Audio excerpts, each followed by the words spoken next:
Сүйүктүү пайдалуу китеп каналынын катталуучулары. Эгер сиздерге биздин эмгегибиз жакса, анда лайк басып, комментарий калтырганды унутпаңыздар.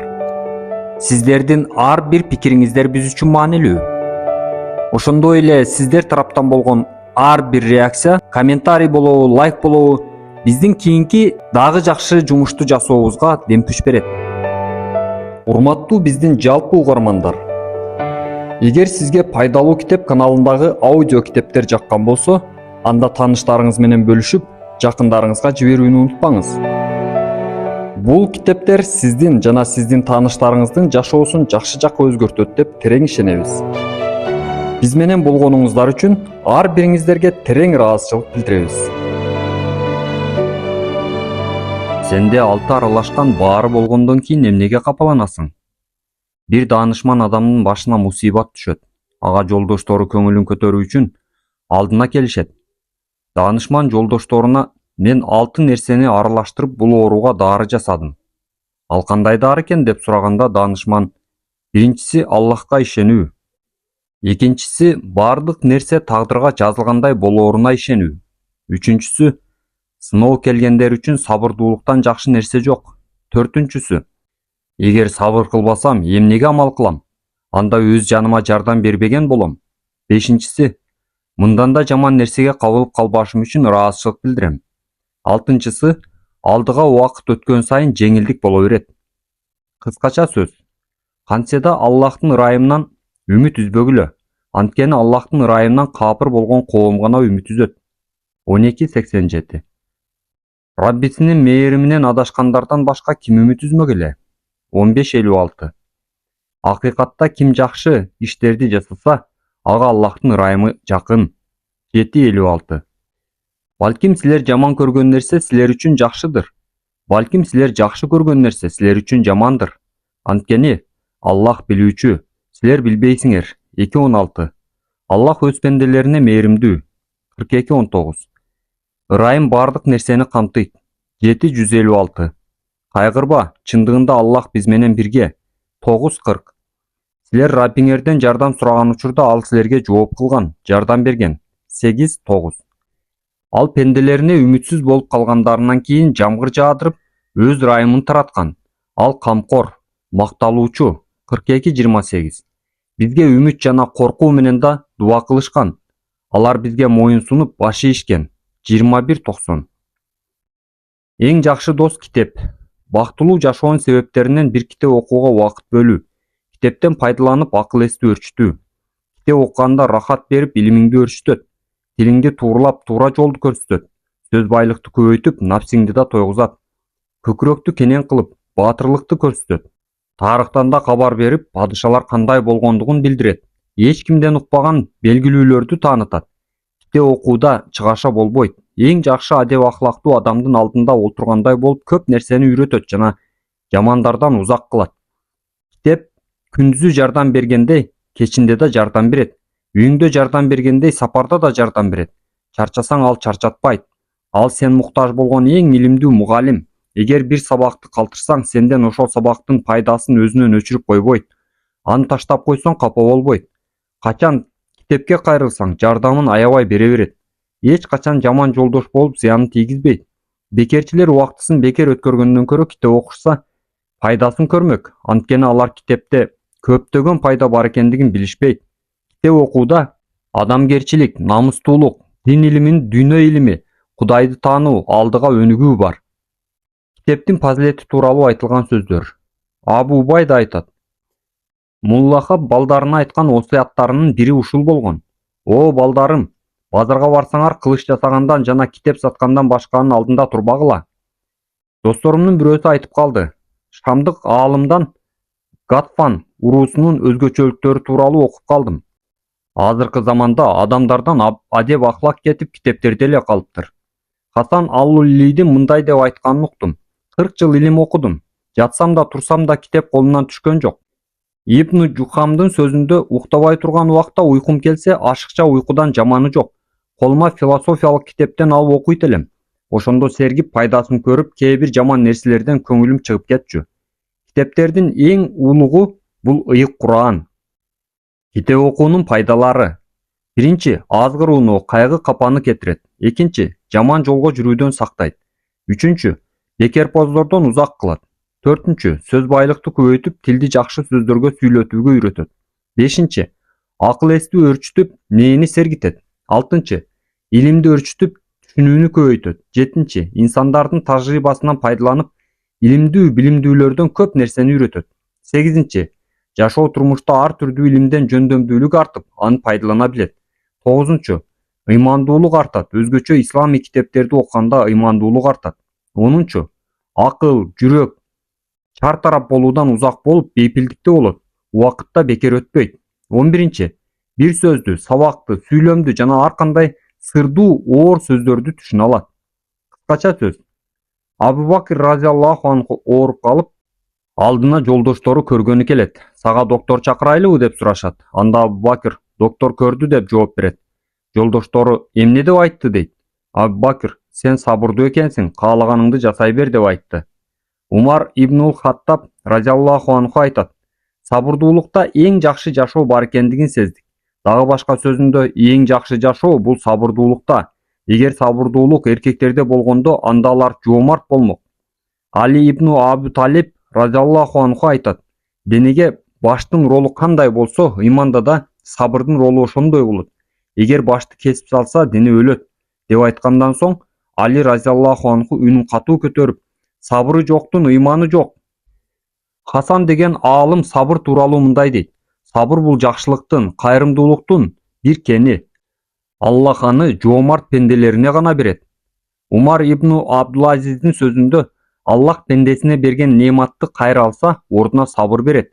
Эгер сабыр кылса, сабырдуулуктан өтөөр жакшы нерсе жок. Маймун ибн Махран айтат.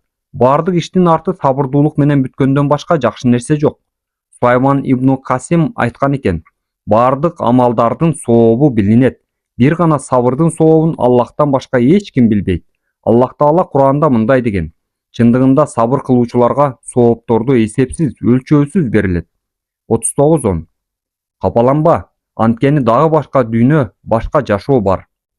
Акырет күнү Аллах Таала Адам атадан баштап кыяматка чейинки адамдардын баарын чогултат.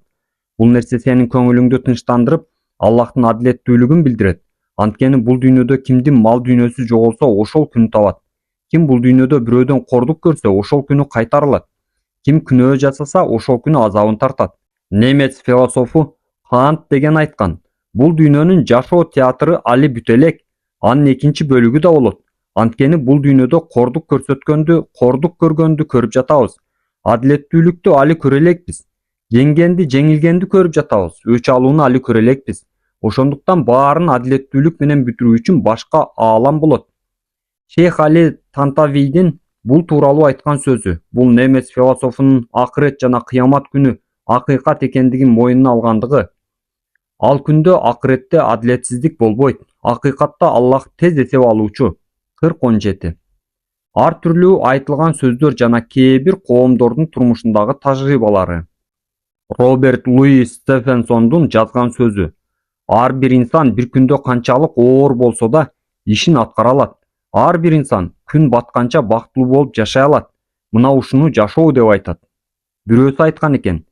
Сен бүгүнкү эле жашооңду жаша, кечээги күн кетти, эртеңки күн келе элек. Стивен Ликоктун жазганы. Наристе бала болгонумда, бала жигит болгонумда үйлөнөм деп айтат. Бирок үйлөнгөндөн соң эмне болот? Дагы ушунча өсүүлөрдөн кийин эмне болот? Ошентип ой пикир өзгөрүп олтуруп, пенсияга чыкканымда дейт.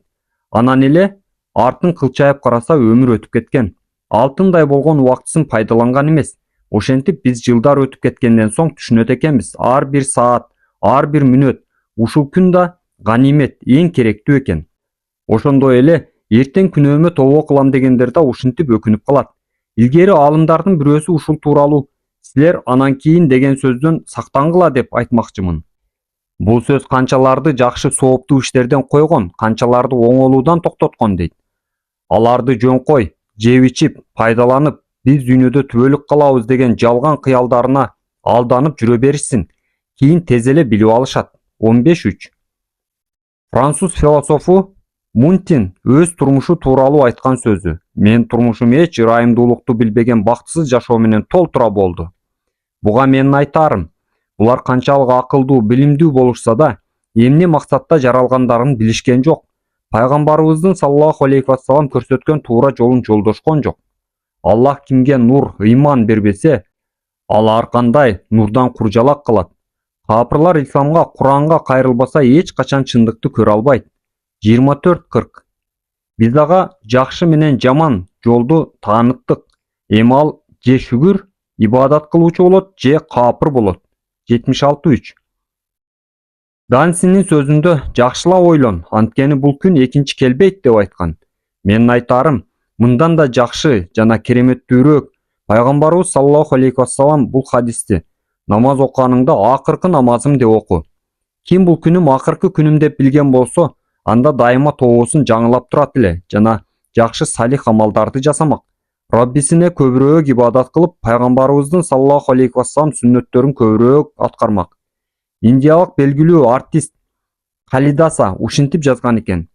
Таңкы салам, бул күндү кара, анткени ошол жашоо. Бул күндүн кыскалыгында ар түрдүү чындык бар, өсүү неаматы бар, жакшы адамдар бар, гүлдөгөн ийгилик бар. Анткени өткөн күн элес болуп кала берди. Эртеңки күн али көрүнө элек, бирок бүгүнкү күндү толук жашаганың өткөн күндү жакшы элес катары калтырып кетет. Жана ар бир эртеңки күнүң жакшы үмүттөр менен улана берет. Ошондуктан бүгүнкү күнгө жакшылап кара, ушул таңкы салам. Өзүңө ушул суроолорду бер. Темир эшик менен өткөн мезгилди жана келечекти жаап сал да, бүгүнкү күнүңдү жаша. Биринчи, бүгүнкү жашоомду келечекке кыжаалаттануу үчүн кетиремби же келечектеги жок нерселер үчүн тынчсызданамбы? Экинчи, бүгүнкү жашоомду өткөн ишти ойлонуп өткөрүп саламбы? Үчүнчү, эрте менен туруп алдыдагы 24 саатты пайдалуу өткөрө аламбы? Төртүнчү, бүгүнкү күндү пайдалуу өткөрбөсөм, келечектен пайда барбы? Бешинчи, качандан аткара алам? Кийинки жумадабы, эртеңби же бүгүнбү? Алтынчы, кандай кыйынчылык болоорун өзүңдөн сура. Андан ары сабырдуулук менен кабыл кылууга даяр бол. Жетинчи, сен ойлогон ошол нерсени жакшыртууга аракет жаса. Аларга адамдар, мына силерге каршы эл чогулду, алардан корккула деп айтышканда, алардын ыйманы ого бетер күчөп, бизге Аллах жетиштүү, ал эң жакшы колдоочу, таянчыбыз деп жооп беришти. 3:173. Кайгыланып капалануу күч-кубатты кетирип, денени алсыздантат. Нобель сыйлыгына ээ болгон доктор Алекс Карл айтат: тынчсыздануусун токтотууну билбеген иш адамдары эрте өлөт. Менин айтарым, бардык нерсе тагдырга жазылгандай болот, бирок жогорудагы сөздүн мааниси инсан денесин алсыздатып, өзүн өзү жок кылуу бул тынчсыздануу, сыгылуу. Ошондуктан бул сөз эң туура. Кайгы капа язва оорусунда күчөтөт. Нерв оорусунун көйгөйү деген китептин ээси доктор Джозеф Монтайго китебинде мындай деп айткан: жеген тамагыңдын себебинен язва оорусуна чалдыкпайсың, бирок сени жеген нерселерден ооруга чалдыгасың. Life журналына жазганына караганда, адамдын өмүрүн ала турган оорулардын 10-чусу бул язва оорусу. Кайгы капанын таасири тууралуу кээ бир маалыматтар. Мага доктор Эдвард Подольскийдин китебинен бир аз бөлүгүн которуп беришти. Которулган тема тынчсызданууну токтотуп, жакшы жакка карай умтул. Ошол китептин кээ бир темаларын айтып өтөйүн. Тынчсыздануу жүрөккө таасирин берет. Кан басуулуктун көтөрүлүшүнүн себеби тынчсыздануу. Ревматизм оорусунда себептеринен бири тынчсыздануу. Ашказаныңды урматтап, тынчсызданууңду азайт. Суукка тынчсыздануу себеп болот. Тынчсыздануу жана жыныстык без. Тынчсыздануу жана шекер оорусу. Психиатрия доктору Карл Манингер жазган китебинде инсан өз жанына каршы деген темада айтат. Сага доктор Марингер тынчсыздануудан кантип сактануу эрежелерин үйрөтпөйт, бирок денебизди жана акылыбызды кыйрата турган тынчсыздануу, кайгыруу, көрө албастык жана коркуу козголуу натыйжасы кандай жаман экендиги тууралуу айтат. Баарынан эң пайдалуусу Аллах айткан бул аят. Адамдарга кечиримдүү болгондор, ушулар такыбалар. 3:137. Кечиримдүүлүк жүрөктүн бейпилдиги, көңүлдүн рахатын жана чоң бакыт. Кайгы капа жана ачуулануу эмне кылат? Доктор Рассал Сайсел Корнелл университетинде муун артрит оорусуна туш болгондордун 4 себеби бар деп тааныптыр. Биринчиси ажырашуу, экинчиси мал дүйнөнү жоготуп ага кайгырып капалануу, үчүнчүсү жалгыздык жана тынчсыздануу, төртүнчүсү каардануу жана ачуулануу. Тиш доктору Уильям Макгоуангил Америкадагы тиш докторлорунун жыйынында мындай деген: кубандырбаган сезимдер, мисалы тынчсыздануу, коркуу ушулар тиштин бошошуна себеп болот. Баарын тынчтануу менен кабыл ал. Америкалык Дайл Карнежи айткан экен: өлкөнүн түштүгүндө жашаган негрлер жана кытайлыктар тынчсыздануу, сыгылуунун натыйжасынан пайда болгон жүрөк оорусу менен аз оорушат. Анткени алар баардык ишти тынчтануу менен кабыл алышат. Раббиңе жакшы бойдо бол. Уильям Джеймс мындай дейт: чындыгында Кудай биздин күнөөбүздү кечирет, бирок биздин нерв тамырларыбыз бирөөнү эч качан кечире албайт.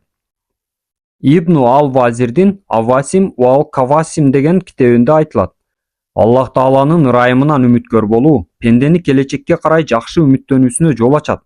Таат ибадаттарды кылууга дем берет. Нафил амалдарды көбүрөөк кылып, жакшылык иштерди да көп аткарганга шамдагай кылат. Мен бул сөздү эң туура деп айтаар элем. Анткени кээ бир инсандар бар, Аллахтын ырайымын, кечиримин, мээримин эстегенде гана оңолуп, сооп кайрымдуу иш амалдарды көбүрөөк аткарып калат. Эгер сага азгыруу кыялдар келсе, Томас Адзон айтат: эч кандай кыялдануу, пикирленүүдөн кача турган жол жок. Бул тажрыйба жүзүндө да текшерилген. Ошондуктан туура деп айтаар элек. Инсан окуса, жазса да ойлонуп, пикирлене берет. Бирок ошол ой пикирди оңдой турган нерсе пайдалуу жана келечектүү иш амалдар менен алек болуп шугулдануу. Анткени бекерпоздор көбүн эсе куру кыялдарга, ушак сөздөргө кызыгып ишенишет. Сен тууралуу айтылган кеңеш сөзгө капаланбай, аны туура кабыл ал. Андрей Моронун сөзүндө өз кызыкчылыгыбызга туура келген нерсе чын көрүнүп, андан башкасы ачуубузду келтирет. Мен да буга кошумчалап айтаар элем. Ошондой эле кеңеш насааттар жана сын пикирлер чындыгында өзүңдү мактаса жакшы көрүп, кубанып сүйүнөсүң. Ошол мактоо акыйкат эмес болсо да. Ошондой эле сага сын пикирлерди, айыптарды айтса жаман көрүп, ачууланасың. Ошол нерсе акыйкат болсо да. Бул деген өтө чоң катачылык. Эгер араларында акыйкаттыкка өкүм кылуу үчүн Аллахка жана пайгамбарларына чакырылса, капыстан бир топтору тескери басып кетишет. Эгер аларга бир тиешеси боло турган олжо, зекет, садака алууга чакыруу сыяктуу нерселер болсо, дароо ага шашылып келишет. 24:48-49. Уильям Джеймс мындай дейт: бир ишти бүгүн аткара турган болуп, ошого чечим чыгарсаң, ошондо сен ал иштин арты кандай болот деген тынчсыздануудан арыласың. Мындайча айтканда, эгер бир пайдалуу жана учурга туура келген ишти аткаруу үчүн камынган болсоң, ага кетенчиктебей, кандай болоор экен деп ойлонбой, дароо аткарганга аракет кыл. Анткени канчалык кечиктирген сайын, ошончолук шектенүү ойлор көбөйө берет. Бир ишти аткарамын деп чечим чыгаруу бул эр жүрөктүк болуп, сыгылып кысылуудан куткарат. Маселе толук чечилген жок. Аллахка чынчыл болсо, ал алардын өздөрү үчүн жакшы болмок. 47:21. Бир нерсеге ойлонуп кетенчиктей бербе, бош убактыңды кетирбей аракет жаса, амал кыл. Оюнчу оюнун акырына жеткенче тобокелчил тойго жетиптир. Гарвард университетинин мугалими доктор Ричард Кабут «Инсан эмне менен жашайт» деген китебинде мен доктор болгонум үчүн шектенүү, коркуунун натыйжасынан пайда болгон оорулар бар. Ошолорго бир иш менен алек болуп, эржүрөк болуугула деп кеңеш айтаар элем. Анткени эржүрөктүүлүк өз жаныңа таянып, бир жумуш менен алек болууну үйрөтөт. Ал эми намаз бүткөндө ар ким жумуш кылып, Аллахтын ырыскыларын издеп, жер бетине жайылгыла. 62:10. Жорж Бернард Шоу өз сөзүндө мындай деген: бактсыздыктын сыры бош жатып алып, комфорт жыргалчылыкта жашоо тууралуу кыялдануудан келип чыгат. Ошондуктан ушинтип ой пикир кылуудан узак болуп, бир иш менен алек бол. Ошондо гана каның жакшы айланып, акылың иштей баштайт. Акылыңдан бат эле тынчсыздануу чыгып кетет. Ошондуктан дайыма бир жумуш менен алек болгун. Ушул сага жер бетинде жок эң арзан пайдалуу дары болот. Аларга айткын, ишиңерди жасагыла. Жакында ишиңерди Аллах, пайгамбарлары жана момундар көрөт. 9:105. Дазраили деген илимдүү адам айткан экен: бул арзыбаган жашоо өтө кыска. Арабтардын кээ бир данышмандары мындай дейт: жаман нерселер менен жашообузду дагы да кыскартып алабыз. Аллах: силер жерде канча убакыт жашадыңар, болдуңар деп сурайт. Алар: Биз күн же жарым күндөй эле болдук. Бирок эсептеп жүргөндөрдөн сурагыла дешет. Ал айтат: эгер билсеңер, силер аз эле убакыт болдуңар. 23, 112, 113, 114. Көпчүлүк айтылган ушак сөздөр туура эмес. Генерал Джордж Кроктун китебинде мындай деген: индустардын баары коркуп, тынчсызданып, бактысыз болгондугу учурдагы болуп жаткан окуялардын себебинен эмес, болор болбос нерсеге кыялданып, коркуунун натыйжасынан келип чыккан. Ар бир катуу үндү өздөрүнө душмандык жасагандай эсептешет. 63-4. Эгер алар силер менен жүрүшкө барышканда, силердин ортоңордо бузукулукту гана көбөйтмөк. 9-47. Колумбия университетинин мугалими Хокс айтат: баардык оорунун дарысы бар же эч жок. Эгер дарысы бар болсо, анда аны табууга аракет кыл. Ал эми жок болсо, аны издеп кыйналба. Пайгамбарыбыз саллаллаху алейхи вассалам мындай деген: Аллах кандай оору жиберсе, ошонун дарысын да сөзсүз жиберген. Билген аны билет, билбеген аны билбейт. Жумшактык кыйшаюудан сактайт. Япон мугалими окуучуларына: ийилүү бул мажрумталга окшош, кекеюу бул каштан дарагына окшош дептир. Пайгамбарыбыздын саллаллаху алейхи вассаламдын хадисинде айтылат: чыныгы момун ийилген дарак сымал, аны шамал оңго солго ийип турат. Чыныгы момун тизгинделген төө сымал, аны кайсыл жакка бурса, ошол жакка бурулат. Данышман адам суу сыяктуу, ал агып баратып, таштарга урунуп токтоп калбайт. Бирок оң жагынан, сол жагынан, үстүнөн, астынан өтүп кетет.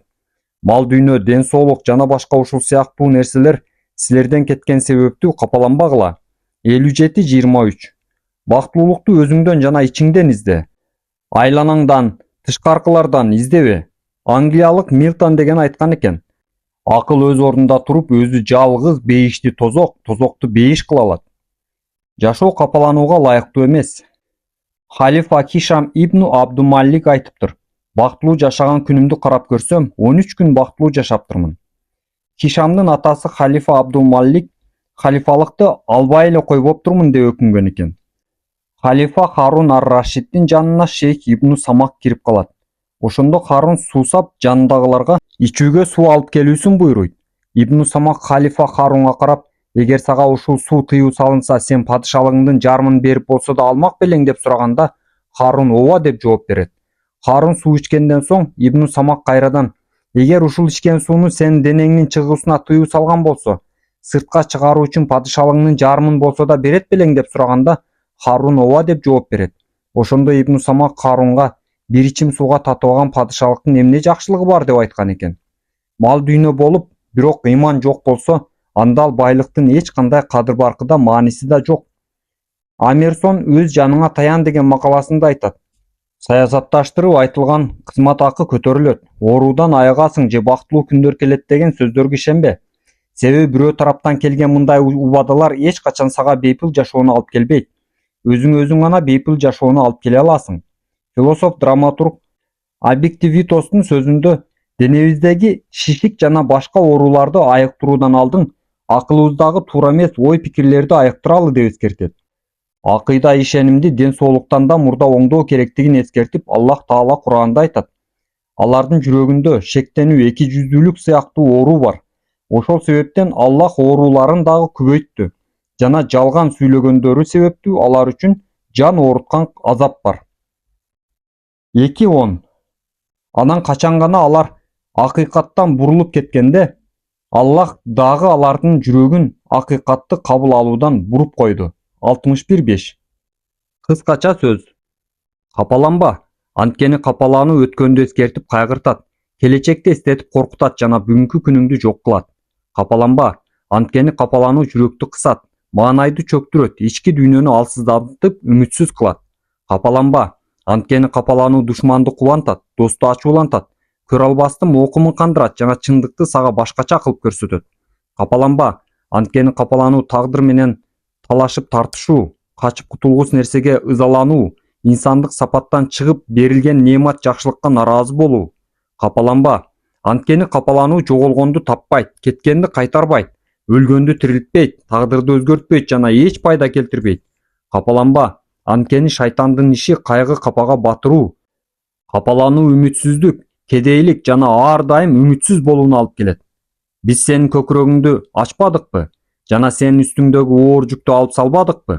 Ошол жүк сенин жонуңду басып турган эле. Жана сенин атыңды көтөрбөдүкпү? Акыйкатта кыйынчылыктын артынан жеңилдик келет. Чындыгында кыйынчылык улай жеңилдик келет. Эгерде намаздан бошосоң, дуага кириш. Жараткан эгеңе жалбар. Шарх сүрөсү. Аллахка ыйман келтирсең капаланба. Ыйман келтирүү деген саламаттыктын, бейпилдиктин жана ыраазычылыктын сыры. Ыймансыздык жана шектенүү бактысыздыкты, караңгылыкты алып келет. Кээ бир акылдуу сунгандарды көрдүм. Жүрөктөрүндө ыйман нуру жок. Ошондуктан алардын тилдери шариятты каралагандан башкага жарабайт. Ибн Сина аракетчил акыл ааламга таасир бере алат дейт. Бул сөздөрдүн натыйжасынан пенде ыйманына жараша бактылуу же бактысыз боло тургандыгын түшүндүм. Джеймс Аллен «Инсан кандай ойлонсо» деген китебинде мындай дейт. Инсан башка нерселерге же инсандарга карата ой пикирин канчалык өзгөрткөн сайын, аларда ошончолук өзгөргөнүн байкай алат. Башканы өз эркине кой, ошондо алардын жашоо турмушу бат өзгөргөнүн көрөбүз. Максатыбызга жетүүчү эң кымбат нерсе бул өз түшүнүк жана ишеничибиз. Туура эмес түшүнүк жана анын таасири тууралуу Куранда мындай дейт. Албетте, силер пайгамбар менен ыймандуулар өз үй бүлөлөрүнө эч качан кайтып келбейт деп ойлодуңар. Бул силердин жүрөгүңөргө абдан жаккан жана да силер жаман ой пикирде болдуңар. Силер жок болуучу коом болдуңар. 48:12. Алар бул иште бизге бир нерсе болбой калды деп Аллах тууралуу адилетсиз наадан ойлорго алдырышты. Бардык иштер Аллахка таандык деп айткын. 3:154. Джеймс Аллендин дагы бир сөзүндө айтылат. Инсан кандай нерсеге жетишпесин, баары анын өз пикир түшүнүгүнүн натыйжасынан келип чыгат. Инсанда туура түшүнүк болсо, анда анын натыйжасынан бутуна туруп кете алат. Каалаган максатына жете алат. Эгер туура эмес түшүнүк болсо, анда ал алсыз, бактысыз бойдон кала берет. Аллах Таала туура түшүнүк тууралуу мындай деген. Эгерде Аллах алардан бир жакшылык байкаса, анда алардын акыйкатты уга турган кылып коймок. 8:23. Аллах алардын жүрөгүндөгү туура ниеттерин билди жана аларга тынчтык, бейпилдик түшүрдү. 48:18. Арзыбаган нерсеге капаланба, анткени бул дүйнөнүн баары арзыбаган нерсе.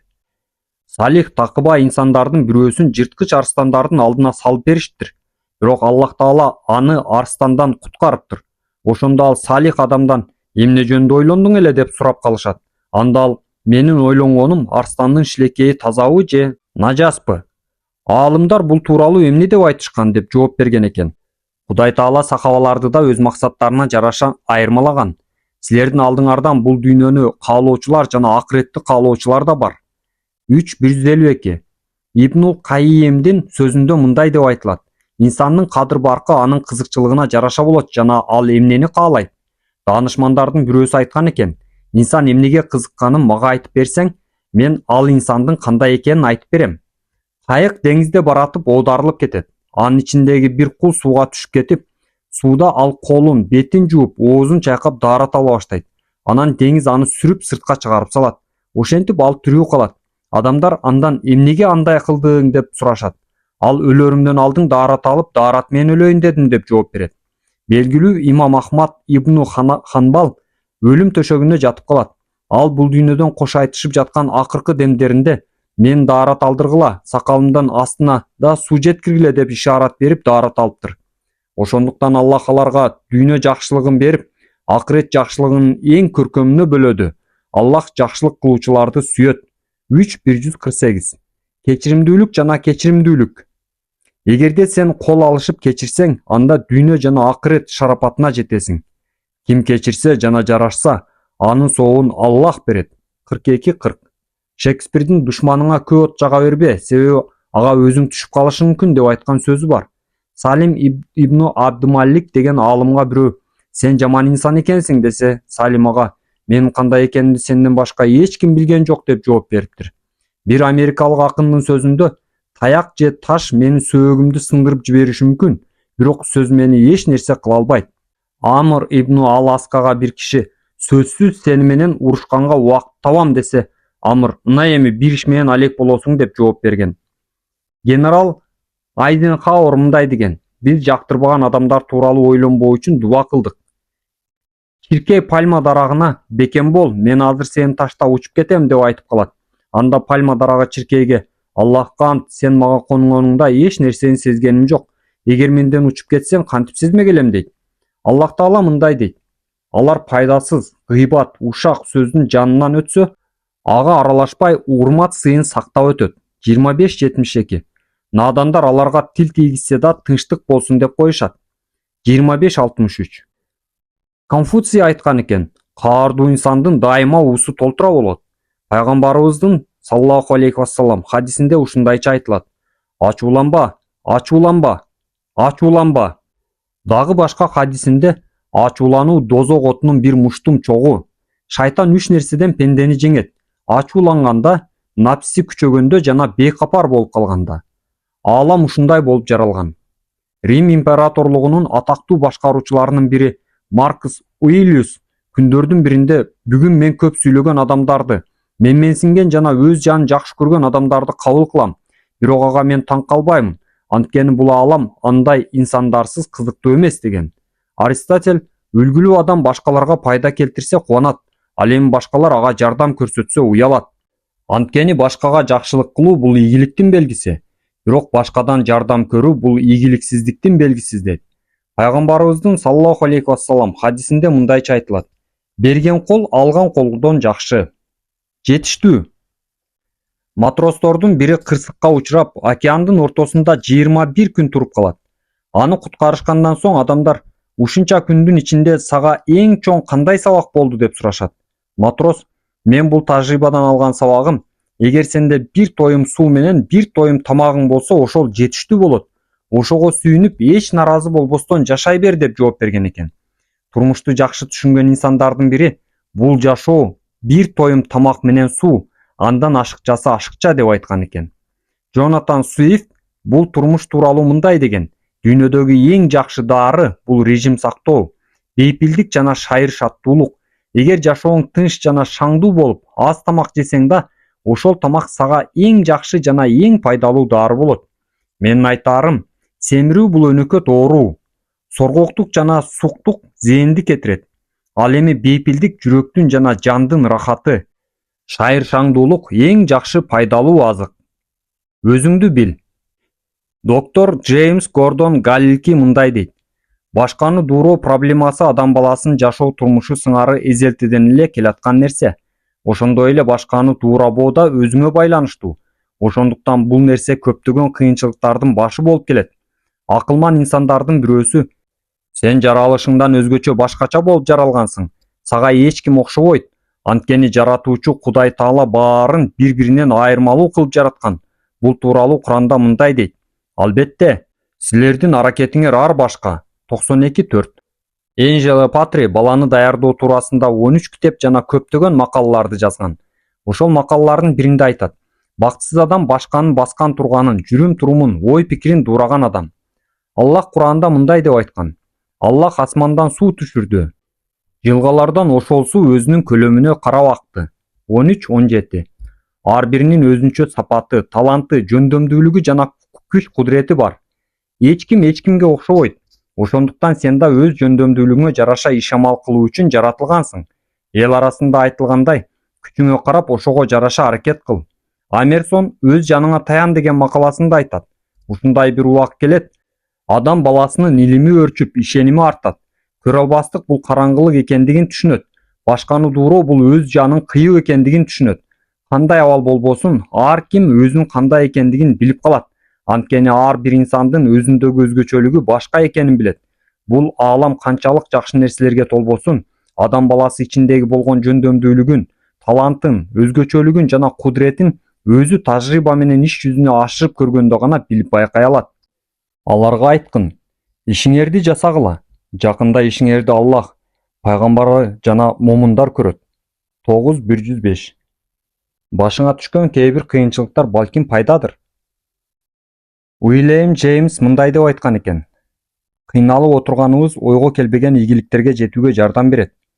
Достоевский менен Толстой ошондой кыйын жашоону жашабаганда таасирдүү түбөлүктүү чыгармаларды жаза алмак эмес. Ошондуктан жетимдик, сокурдук, кыйынчылык, бөтөн жерлерде жүрүп калуу жана кедей кембагалдык акылдын эң жогорку даражага жетүүсүнө жана өнүгүп өсүп көптөгөн ийгиликтерге жетүүгө себеп болуп калышы мүмкүн. Бала чака жана байлык бактысыздыктын себеби болуп калуусу мүмкүн. Сени алардын мал-мүлкү жана бала-чакасы суктандырбасын. Чындыгында Аллах ошол аркылуу аларды дүйнө тиричилигинде азапка салат. 955. Ибну ал-Асир ооруп калгандыгынын себебинен Жами ал-Усул, ан-Нихая жана башка укмуштуу китептерин жазган. Имам Сарахси камакта жатып 15 томдук Мабсут деген китебин жазып чыккан. Сапарда жүрүп Ибну Кайим Задул Маат деген китебин жазган. Имам Куртуби кемеде жүргөндө Сахих Муслимдин түшүндүрмөсүн жазган. Көпчүлүк фатва китептерин Ибну Таймия камакта жатканда жазган. Камакта жатып Ибнул Жазуи Курандын 7 кыраатын үйрөнгөн. Атмаш деген дагы бир аалым көз сокур болуп калгандан кийин миңдеген хадистерди жаттаган. Кедейликте жашап өз элинен узак жүрүп көптөгөн хадисчи аалымдар миңдеген хадистерди чогулткан. Салих такыба инсандардын бирөөсү камакта жатып Куранды толук жаттап, андан сырткары 40 том китеп окуганын айтып берди. Сокур болуп туруп Абул Ала ал-Маъри акындык чыгармаларын жана башка китептерин жазып чыгарган. Таха Хусейндин көз сокур болуп калгандан кийин көптөгөн китептерди жазган. Майып болуп отургучка отуруп калып, академик болуп окуусун бүтүрүп, эң жакшы мугалим болгон бир мугалимди көрдүм. Рузвельт майып болуп отургучка отуруп калса да Американы башкарган.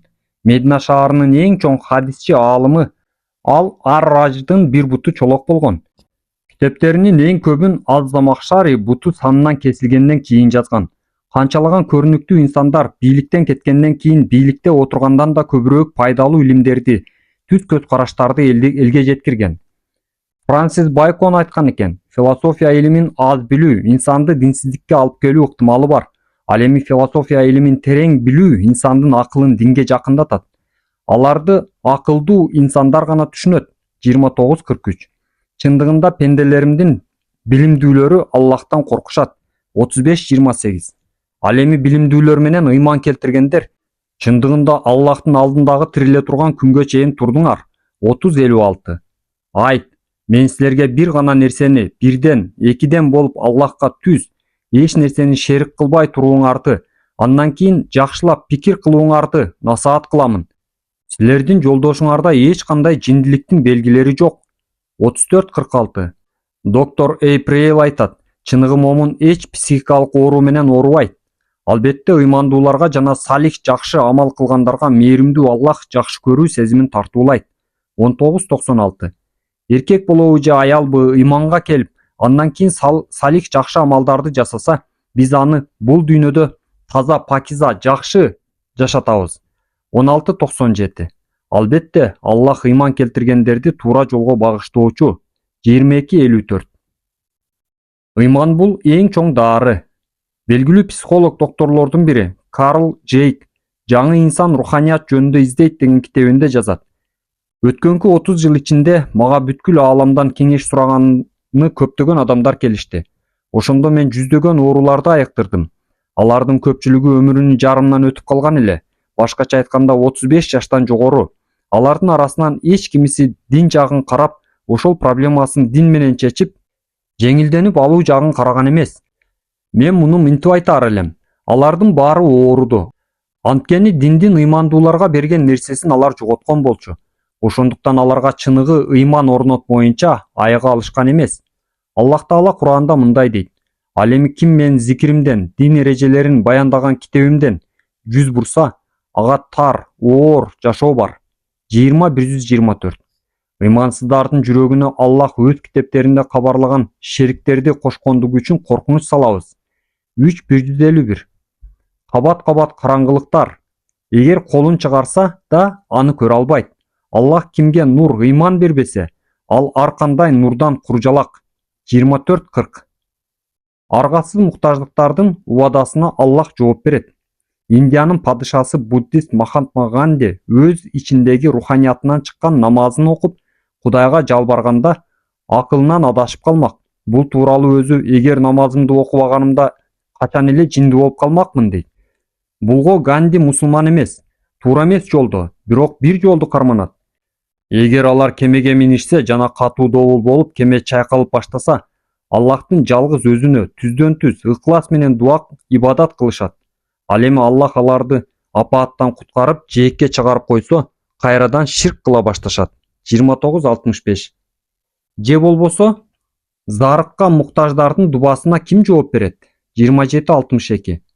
Качан аларга катуу шамал жетип, чоң толкундар ар тараптан келип ургулай баштаганда, алар өздөрүнүн өлүмүнө дуушар болчудай сезип, чын ыклас менен Аллахка жалбара башташат.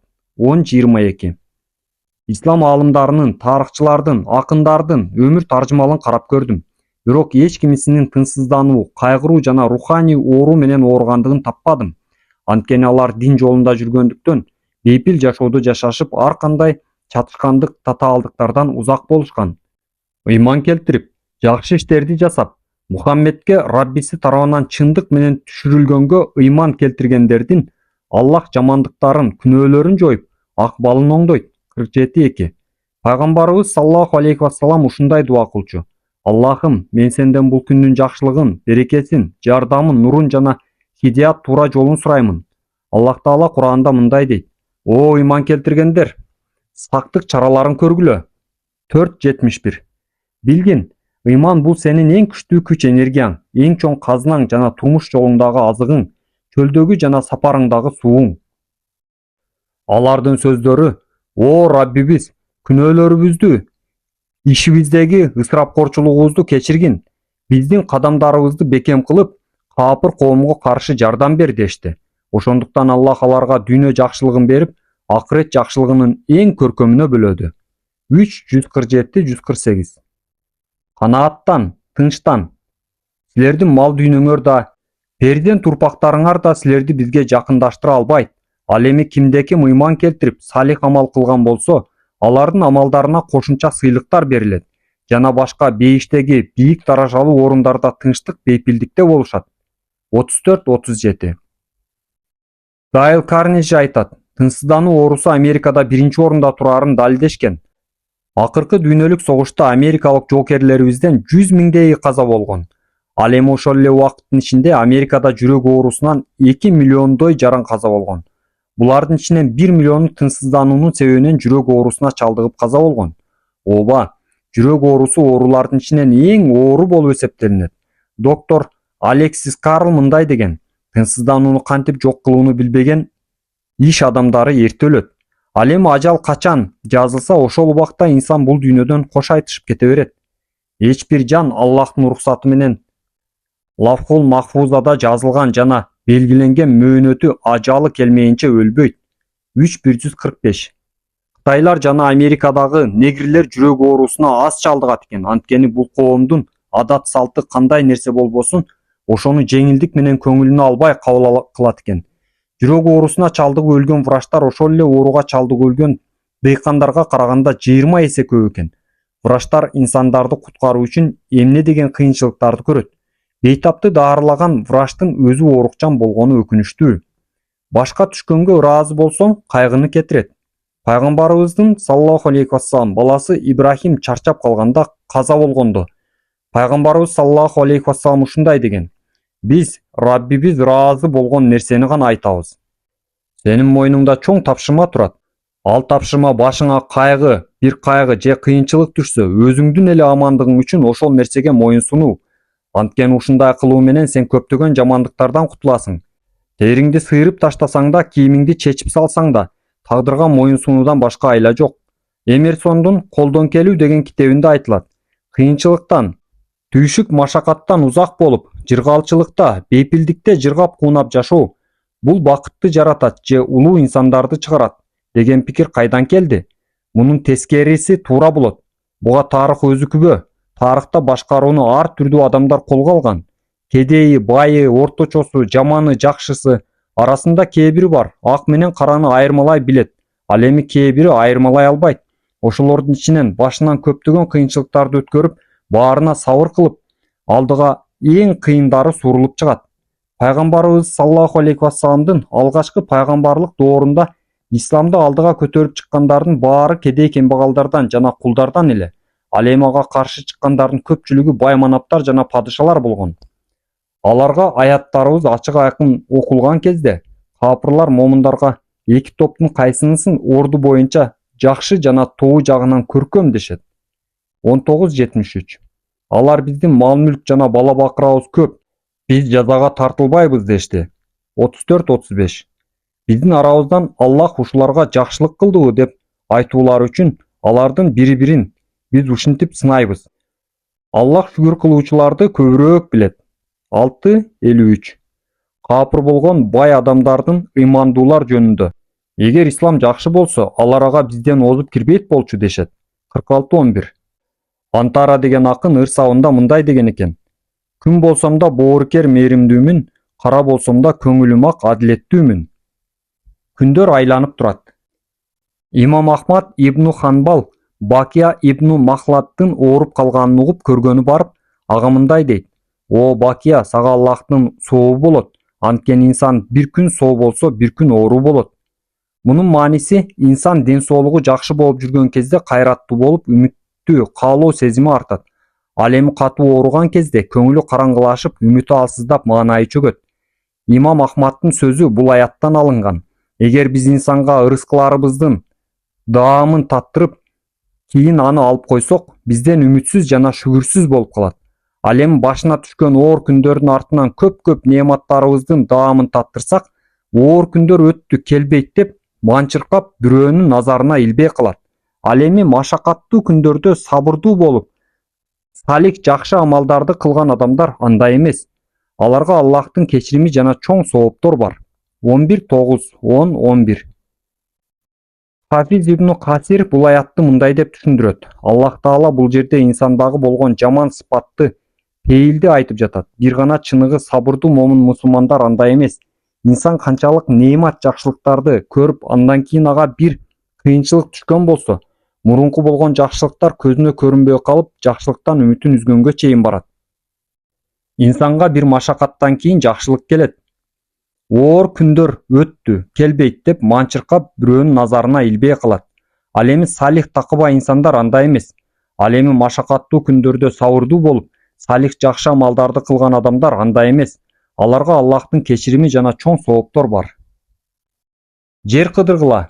Бирөөсү айткан экен, сапарга чыгуу кыжаалатчылыкты кетирет. Хафиз Рамахурмузи Мухаддисул Фадил деген китебинде сапар кылып жер кыдырганын жакшы эмес дегендерге жооп катары илим издеп жер кыдыруунун пайдалары туурасында айтып кеткен. Билбей туруп кабарлап күнөөлөгөндөр, жер кыдырып сапар кылганда кандай гана жакшы пайдаларды алганын билгенде, андалар сапар кылуудагы укмуштуудай көркөмдүктү жана башка көптөгөн нерселердин пайдасын жер кыдыргандар таба алаарын башкаларга да үйрөтмөк. Жер кыдырып сапар кылганыңда кайраттуулук өз жериңден алыстап чыкканыңдан башталат. Жер сууларды, тоо татыштарды, ар түрдүү үйлөрдү, айыл кыштактарды, токой бактарды, мурун көрбөгөн шаарларды, түрдүү тилдерди, ар түрдүү улуттарды, инсандарды көргөнүңдө көңүлүң өзүнчө рахат алат. Албетте кыйынчылыктар да болбой койбойт. Бак-дарактардын, дубал таштардын арасында көлөкөлөп, мечиттерге кирип таанышып, ар түрдүү булак суу жана тоо таштардын суусун ичип, кечкирген жерде эс алып, көздөгөн жерге жетип илим алып, ошол жерден чоң аалымдар, илим билимдүүлөр менен жолугуп, билбеген көп нерселериңди алардан үйрөнүп, өз максатыңа жеткениңде гана жер кыдырып сапар кылуунун кереметин билмексиң. Өлүм төшөгүндө жатып калганга чейин жылмайыңкы бол. Абу Райхан Беруни 78 жыл жашаса да өмүрүнүн аягына чейин илим издеп, көптөгөн китептерди жазып кеткен. Китеп окуп түшүнбөгөн жерлерин илимдүүлөрдөн окуп үйрөнгөн. Бир гана тиричиликке керек болгон, тамак аш жана үйгө зарыл болгон нерселерди табууда гана колунан калемин түшүрүп, башка убакта өмүрүнүн аягына чейин, башкача айтканда акыркы демине чейин илим менен алек болгон. Факых аалымы Абул Хасан Али ибн Иса мындай дейт: Абу Райхан Беруни өлүм төшөгүндө жатып калганда жанына көргөнү бардым. Мен анын алдына кирген кезде ал өлүм алдындагы кыркылдаган демин тартып жаткан эле. Ошондой абалда жатканына карабай ал мага: "Жанагы күнү мурас илиминде чоң атанын ала турган мурасын кандай дедиң эле?" деп сурайт. Мен ага боорум ооруп, "Ушундай абалда да сурайсыңбы?" десем, "Ооба тууган, бул маселени билбей өлгөнүмдөн көрө билип өлгөнүм жакшы эмеспи?" Ошондо мен Беруниге бул маселени үйрөтүп, анын жанынан туруп сыртка чыккан учурумда үйдүн ичинен ыйлаган үндөр чыгып, каза болгонун билдик. Халифа Умар разияллаху анху жаралган жеринен кан агып, акыркы демин алып жатканда да сахабалар намазын уланттыбы деп сахабалардан сураган. Ухуд согушунда сахаба Саад ибн Раби канга боелуп жатса да, пайгамбарыбыздын саллаллаху алейхи вассалам канча жоокери калганын сураган. Бул да жүрөктүн ыйманга бекем болгондугун билдирип турат. Ибрахим ибн Жаррах айтат: Абу Юсуф ооруп калып, аны көргөнү келсем, ал өзүн билбей жаткан экен. Бир кезде өзүнө келип көзүн ачты да менден: "Бул маселе тууралуу кандай дейсиң?" деп сурап калды. Мен ага: "Ушундай акыбалда да сурайсыңбы? Эч нерсе эмес, мүмкүн шифа болуп кетер." "О Ибрахим, ажылыкта таш ыргытканда ташты баратып ыргыткан жакшыбы же улоого минип баратып ыргыткан жакшыбы?" "Минип баратып." "Туура эмес" деди. "Басып баратып." "Туура эмес." "Экөөнүн кайсынысы жакшы?" "Кайсынысына барып токтосо, ошонусунда басып баратып ыргыткан жакшы. Ал эми кайсынысында токтобосо, ошонусунда минип баратып ыргыткан жакшы." Андан соң мен анын жанынан чыгып, дарбазасынын жанына жетээримде үйүнүн ичинен ыйлаган үндөр чыкты. Кайра келсем, жаны үзүлгөн экен. Аллах аны өз ырайымына бөлөсүн. Азыркы аалымдардын бирөөсү айтат: чыныгы ыймандуу өлүм ушундай болот. Өлүмдөн алдын акыркы демдерин алып жатса да, илим үйрөнүп же башкаларга үйрөтүп пайда берип кетет.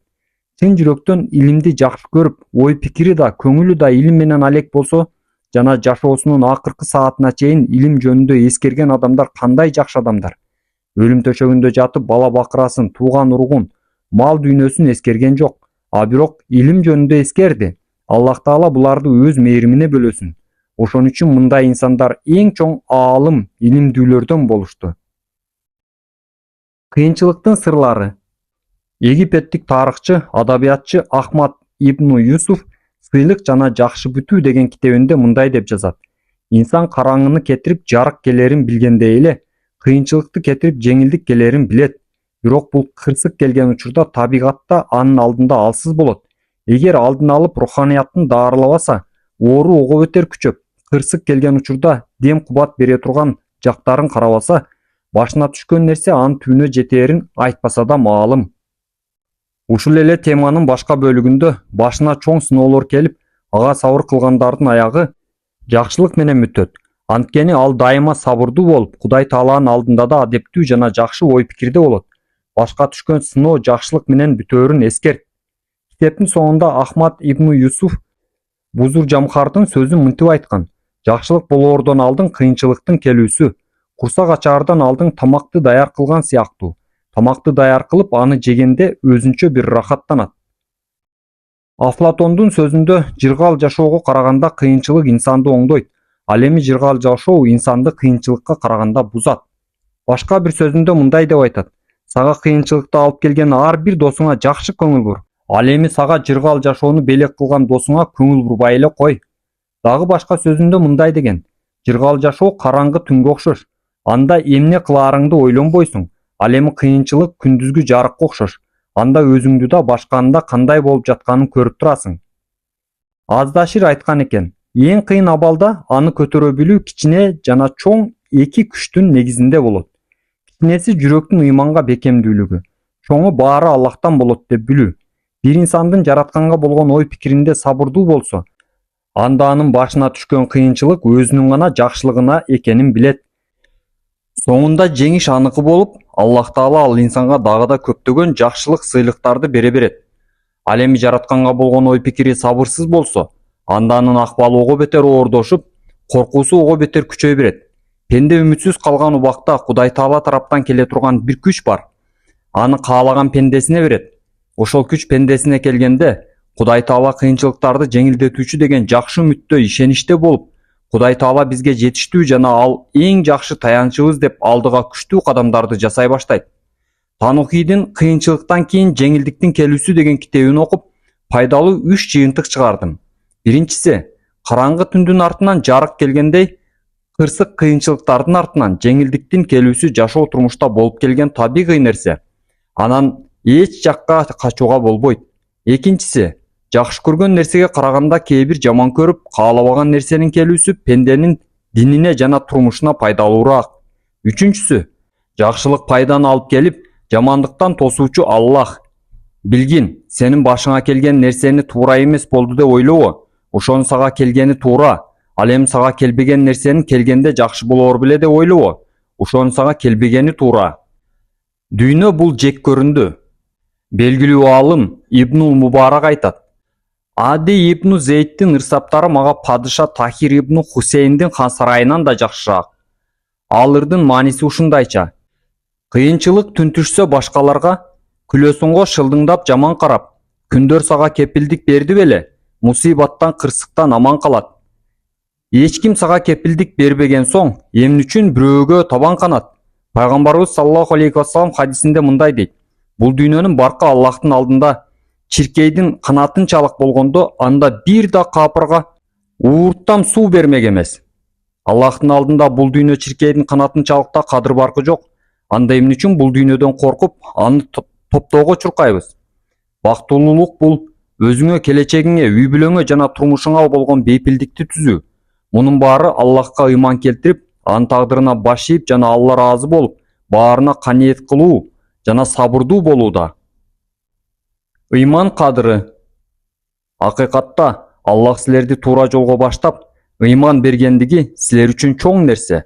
49:17. Неемат жакшылыкты түшүнүктүү адам гана түшүнө алат.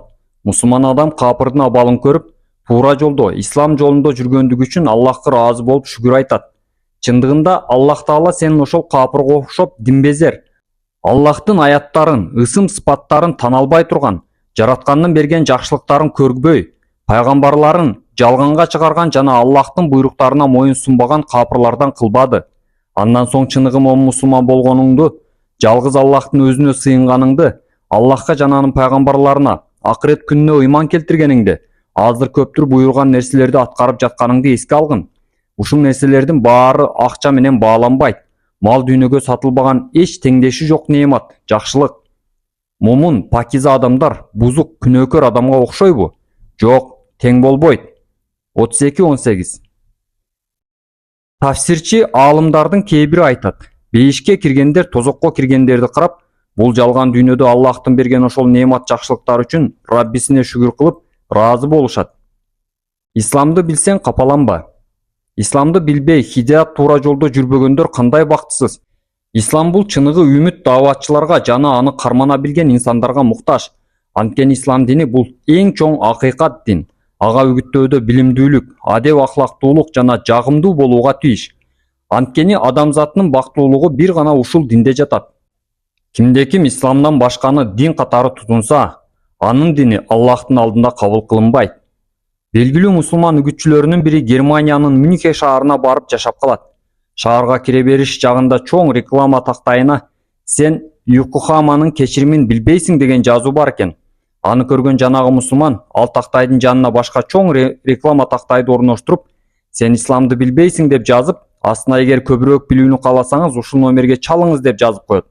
Ошондон кийин ага Германиянын булуң бурчтарынан көптөгөн адамдар телефон чалышып, ислам жөнүндө сурашып калышат. Ошентип бир жылдын ичинде өтө көп адам ислам динин кабыл кылат. Андан соң чоң мечит куруп, ислам борборун ачып, билим алуу борборунду ачкан экен. Ошондуктан азыркы азгырыңкы заман күчөгөн убакта инсандарга тынчтыкты, бейпилдикти жана бактылуулукту алып келе турган ислам дини керек. Ким Аллахтын ыраазычылыгына умтулса, ошону тынчтык жолуна багыттайт. Ал өз каалоосу менен аларды караңгылыктан жарыкка алып чыгат жана хидаят туура жолго багыштайт. 5:16. Көптөгөн адамдар шүгүр кылышпайт. Бирок пенделеримден шүгүр кылуучулар аз. 34:13. Эгер сен жер үстүндөгүлөрдүн көбүнүн сөздөрүн уга берсең, алар сени Аллахтын жолунан адаштырышат. Албетте алар өздөрүн гана күмөндөрүнө ээрчитишет. Алар болгону жалганды гана чыгарышат. 6:116. Кимде ким белгилүү адамдын өмүр таржымалын окуп көрсө, анын көптөгөн пайдаларды алат. Алардын ичинен биринчи Али ибн Абу Талиб: инсандын кадыр баркы анын колунан келгени дейт. Мааниси инсандын илими, адеп аклагы, кылганы, ибадаты, боорукерлиги, жүрүм туруму анын кадыр баркы болуп саналат. Ал эми анын келбети, сулуулугу, ээлеген кызматы кадыр барк боло албайт. Анткени кул болсо да ыймандуу мусулман мушрикке, капырга караганда артык. Эгер ал мушрик силерге жагып турса да. 2:221. Экинчи, инсандын аракети, жүрүм туруму кандай болсо, анын ордуна ошондой болот. Ага даңк жөн эле бериле бербейт. Атак даңк сен жей турган курма эмес. Үчүнчү, инсан Кудайдын каалоосу менен өз тарыхын өзү жаратат. Ал өзү жакшы же жаман иштери менен өмүр баянын жазат. Алардын эмне кылгандыгын, өздөрүнүн артына эмне калтыргандыгын тактап койгонбуз. 36-12. Ал эми пенденин өмүрү кыска, бат эле өтүп кетет. Анын күнөө жасоо же кайгы капа менен өткөрбө. Бул дүйнөдө bir күн кечке чейин же түшкө чейин гана турган сыяктуу болуп калышат. 79-46. Алар биз bir күн же жарым күндөй эле болдук, бирок эсептеп жүргөндөрүн сурагыла дешет. 23-113. Бактылуу болуунун себептеринен. Биринчи, салих амал кылуу.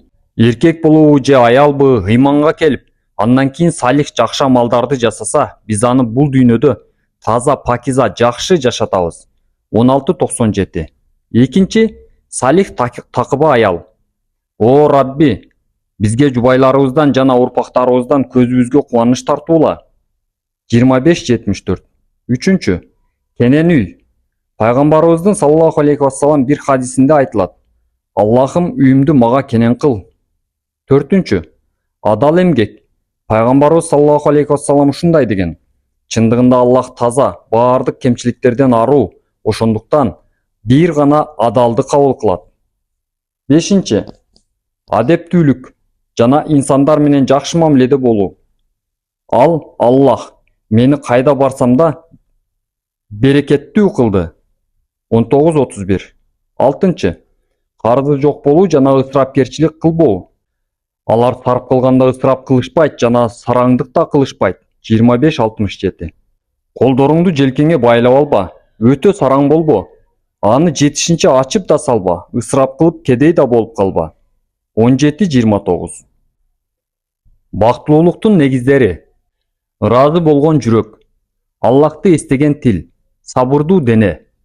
Мен сага аалымдардын илимин, даанышмандардын даанышмандыгын же акындардын бактылуулук жөнүндө жазган ыр-саптарын чогултуп берсем да, анын пайдасын чечкиндүү, чын жүрөктөн аткарып, бакыттын себептерин издеп, терс жактарын кетирип, иш жүзүнө ашырып көрмөйүнчө бактылуулукту сезбейсиң. Аллах Таала айтат: ким мага басып келсе, мен ага чуркап барам. Хадис кудси. Пенденин бактылуулугу сырларды жашыра билүү.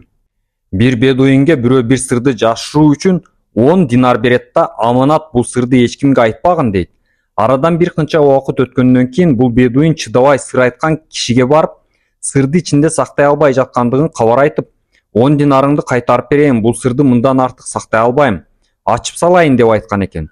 Анткени бир сырды сактоо үчүн бекемдик, сабырдуулук жана чечкиндүүлүк керек. Инсандагы эң алсын нерсе бул ичиндеги нерсени жашыра албай башкаларга айтып салуу. Бул илгертеден эле өнөкөт оору болуп келет. Бул теманын бактылуулукка байланышы инсан көпчүлүк убакта сырды жашырбай башкага айтып салганда өкүнүп, капаланып, тынчсыздана баштайт. Бедуин айткан экен: сырды жашыруу бул башыңды чаап салгандай. Ажалыңдан мурда өлбөйсүң. Ар бир эле үммөт үчүн белгиленген ажалы бар. Ошол мөөнөттөрү келгенде алар анын артка да, алдыга да жылдыра алышпайт. 7-34. Бул аят өлүмдөн корккон коркокторго айтылган. Ошондуктан алар билип алганы жакшы. Ар бир жандын белгиленген ажалы бар. Ал ажалды эч ким артка да, алдыга да жылдыра албайт. Ажалды бүткүл адамзат менен жиндер чогулса да эч качан жылдыра алышпайт. Өлүм мастыгы чындап келет. 50-19. Аллахтан башкага жалбаруу бул бактысыздык экенин билгин. Аллахтан башка ага жардам берер бир да тайпа болгон жок. Ары көмөк көрсөтүүчүлөр да болгон жок. 28-81. Ислам Захабийдин 23 томдук белгилүүлөрдүн жана көрүнүктүүлөрдүн өмүр баяны деген китебинде белгилүү аалымдарды, халифаттарды, падышаларды, амирлерди, вазирлерди, байларды жана акындарды жазган. Бул китепти окуу менен бирге эң зарыл болгон эки акыйкатты таба аласың. Биринчиси, кимдин ишеними Аллахтан башкада байлык, бала чака, бийлик, ээлеген кызмат же өнөр жана башкасында болсо, анда Аллах аны ошол нерсеге көз каранды кылып коет жана анын бактысыздыгына азап чегүүсүнө себеп болот. Жана ал аларды туура жолдон тосушат жана алар өздөрүн туура жолдо деп ойлоп жүрө беришет. 43-37. Фараондун падышалыгы, Карундун байлыгы, Умая ибн Халафтын соодасы, Валидтин балдары куткара алган эмес. Экинчиси, кимде ким Аллахка гана таянып жана салих амал кылып, ага жакындаса, анда Аллах аны байлыксыз, баласыз, бийликсиз жана тууган уруксуз эле кадыр баркын көтөрүп коет. Билал, Салман, Сухайб жана ат, өңдүү сахабаларды Аллах Таала эч кандай байлык, бийликсиз эле даражаларын, кадыр баркын көтөрүп койгон. Анткени алар капырлардын сөзүн төмөн кылды, Аллахтын сөзүн жогору кылды. 9:40. О, улуу жана урмат ээси. Пайгамбар саллаллаху алейхи вассалам ушундай деди. Дайыма о, улуу жана урмат ээси деп айтып жүргүлө. Ушул сыяктуу эле о, бардыгына жана жан берүүчү, жашоону улантуучу деген Аллахтын улуу ысым саптарын айтып жүргөн жакшы. Анткени бул ысымдар Аллахтын эң улуу ысымдарынан. Эгер ушул ысымдар менен дуа кылынса, Аллах ал дуаны кабыл кылат. Бул ысымдар менен суралса, Аллах сураганын берет. Кайсыл пенде болбосун, Аллахтын ушул ысымдары менен жардам сураса жана дайыма айтып жүрсө, ал сөзсүз Аллахтын жардамын көрөт. Силер Раббиңерге жалбарып дуа кылганда, ал силерге жооп берди. 8:9. Мусулмандын жашоосунда майрам сыяктуу 3 күн бар. Биринчи парз намазды жамаат менен окуган жана күнөөдөн сактанган күнү. О, иман келтирген пенделер, силерге жашоо бере турган нерсеге чакырганда Аллах менен пайгамбарларына жооп бергиле. 80:24. Экинчи, күнөөсүнө тообо кылып, күнөөнү кайра кылбай турган болуп, Раббисине чын ыклас менен кайткан күнү. Ыклас менен тооба кылышканын себептүү Аллах алардын тообаларын кабыл кылды. 9:118. Үчүнчү, жакшы салих амалдарды кылып, өмүрүнүн акырында ыйманы менен жаны чыккан күнү. Ошондо ал Раббиси менен жолугат. Ким Аллах менен учурашууну жакшы көрсө, анда Аллах да аны менен учурашууну жакшы көрөт. Хадис. Сахабалардын разиаллаху анху өмүр баянын окуп, алардын жашоо турмушу башкалардын турмушунан 5 өзгөчөлүгү бар экендигин байкадым. Биринчиси, жашоосунда кандай иш болбосун, аны катуу ойлонбостон, чукулап изденбестен, тырышпастан жана капаланбастан жеңилдик менен кабыл кылганы. Жана биз сага оңой жолду, дин жолун жеңил кылып беребиз. 8:78.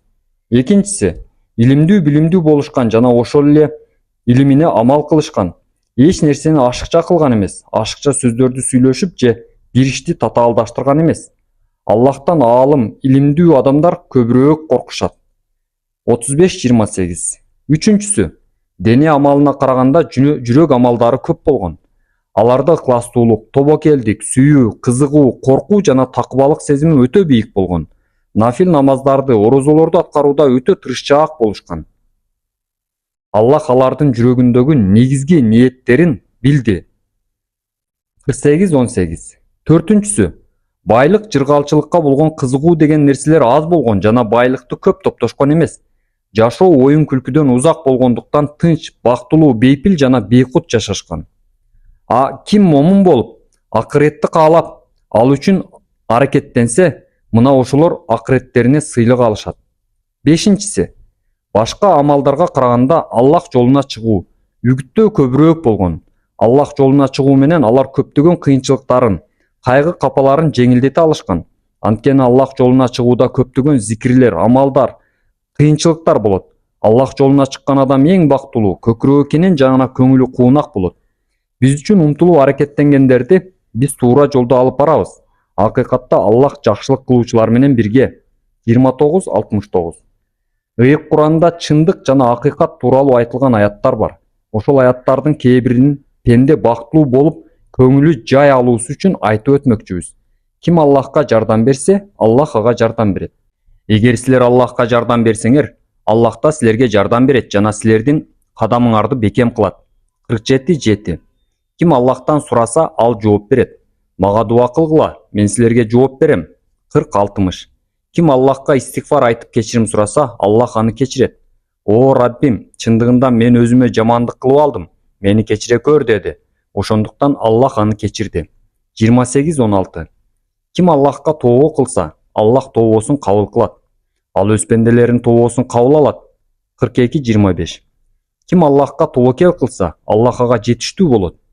Кимде ким Аллахка тобокел кылса, ал өзү ага жетиштүү. 65:3. Үч нерсенин жазасын Аллах жамандыкты кылгандын өзүнө кайтарат. Жамандык. О инсандар, силердин кылган жаман ишиңер өзүңөр үчүн. 10:23. Бузукулук. Ким антты бузса, ал өзүнө гана зыян келтирет. 48:10. Айлакерлик. Айлакерликтин кесири жамандыгы айлакерликтин ээсине гана тиет. 35:43. Албетте залым адам Аллахтын азабынан эч жакка кача албайт. Мына бул ойрон болгон үйлөр алардын залымдыктары үчүн болгон. 27:52. Салих амалдардын пайдасы момундар үчүн эртеби кечпи берилет. Анткени Аллах кечиримдүү жана жакшылык кылуучуларды сүйөт. Ошондуктан Аллах аларга дүйнө жакшылыгын берип, акырет жакшылыгын эң көркөмүнө бөлөдү. Аллах жакшылык кылуучуларды сүйөт. 3:148. Ким Аллахка моюн сунса, Аллах аны сүйөт. Эгер силер Аллахты сүйсөңөр, анда мени ээрчигиле, ошондо Аллах силерди сүйөт. 3:31. Кайсыл бир пенде Аллахтын мээримдүүлүгүн билген болсо, анда ал бактылуу жана кубанычта болот. Анткени Аллах рызкы жана жардам берүүчү. Анығында Аллах рызкы берүүчү. 51:58. Жардам кудуреттүү, даанышман Аллах тарабынан гана келет. 3:126. Кыскача сөз. Асма битну Умайс разиаллаху анху риваят кылат. Пайгамбарыбыз саллаллаху алейхи вассалам мына ушундай деди. Кыйынчылык башка түшкөн учурда айта турган сөздү үйрөтөйүнбү? Ал сөз ушундайча: Аллах менин Раббим, ага эч качан шерик кошпоймун. Дагы башка сөзүндө, кимге кайгы, капалык, оору же кыйынчылык келсе, анда ал Аллах менин Раббим, анын эч кандай шериги жок деп айткан болсо, анын кыйынчылыгы чечилет. Жүрөктү үйүткөн кээ бир караңгы иштер бар. Эгер пенде ошол убакта Аллахка кайрылып, ишин Аллахка тапшырып, эч кимди ошол ишине жардам берүүдө шерик кылбай, Аллахка гана таянып ишенсе, анда Аллах ал пендесин ошол жүрөк өйткөн караңгылыктан куткарат. Ал эми тил учунда эле айткан болсо, анда Аллахтан эч кандай жардам күтпөй эле койсун. Адебиңди оңдо. Адептүүлүк бул бактылуулук, ал эми адепсиздик бул бактысыздык. Пайгамбарыбыз саллаллаху алейхи вассалам мындай дейт: бир инсан адептүүлүгү менен орозо кармап намаз окугандын даражасына жете алат. Кыяматта мага эң жакыныңар жана сүйүктүүңөр ким экендигин кабар берейинби? Адеп аклагы жакшыңар. Сен улуу адеп аклактуусуң. 68:4. Аллахтын ырайымы менен сен аларга жумшак мамиле кылдың. Эгерде сен катуу жүрөк, орой болгонуңда, анда алар сенин айланаңдан чачылып кетмек. 3:159. Адамдарга жакшы сөз айткыла. 2:83. Момундардын энеси Айша разиаллаху анху пайгамбарыбыз саллаллаху алейхи вассаламдын адеп аклагын сыпаттап мындай дейт: Пайгамбарыбыз саллаллаху алейхи вассаламдын адеп аклагы Куран болчу. Адеби жакшы, түшүнүгү менен инсандын жашоосу жакшы, кубанычтуу болот. Ал эми адепсиз, түшүнүгү тар жана бат ачууланган инсандын жашоосу оорчулук жана дайыма кайгы азапта болот. Уйкусуздуктун дарысы. Уйкусуздук бул тынчсызданып кыйналгандан келип чыгат. Уйкусуздук менен кыйналган адам эмне кылуусу зарыл? Биринчи, ислам жолунда көрсөтүлгөн зикирлерди айтуу. Анткени Аллах Таала Куранда мындай деген: Аллахты эстөө менен жүрөктөр тынчтанат. 13:28. Экинчи, күндүзү эч уктабоо керек. Эгер өтө зарыл болсо уктаса болот. Үчүнчү, кечинде жазуу жана китеп окуу менен уктаганга чейин алек болгону жакшы. Төртүнчү, күндүзү пайдалуу иштер менен чарчап чаалыкканга чейин денесин иштетүү. Бешинчи, кофе жана чайга окшогон ачуу нерселерди ичүүнү азайтуу. Күнөөнүн ачуулугу да таат ибадаттын даамдуулугуна, ыймандын жарыктыгына, бактылуулуктун татымына тоскоол болот.